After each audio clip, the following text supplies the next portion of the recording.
What we wanted to establish was that the first name that comes into anybody's mind when they think espresso, when they think coffee, must be Vida Caffe.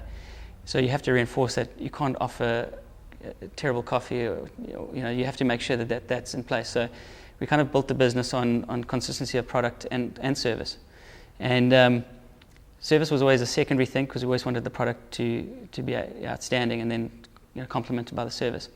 And what we found happening was that our staff became such a big part of that communication and that reinforcement.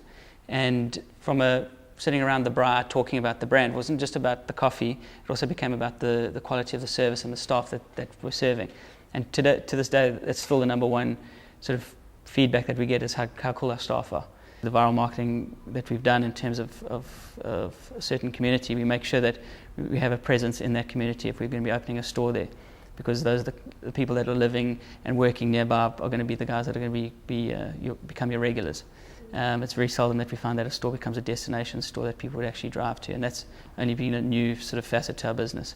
That now that we've established a presence, that people actually know about it, that it would actually drive. But initially, when we were setting up, it was definitely a case of trying to have a shout out in that community. So what we did was make sure that in all the restaurants and bars nearby that we were constantly seen in our t-shirts or with our little van driving around and parking it outside competitors and that type of thing, hooting as we drove past Melissa's and cheeky things like that.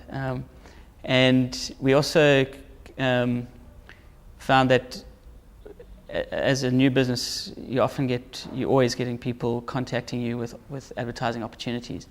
We couldn't really justify any of them in terms of the cost because we didn't have an advertising budget, and we still really don't have an advertising budget.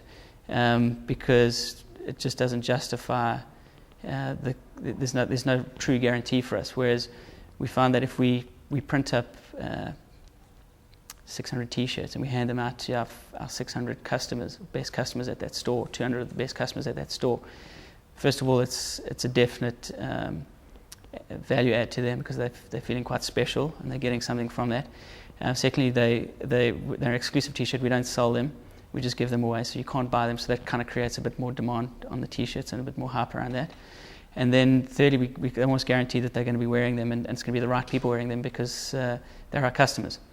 And we've also did a little swing to that in that we just do a limited number of a certain print of T-shirt, and that just means that when that one's gone, it's gone.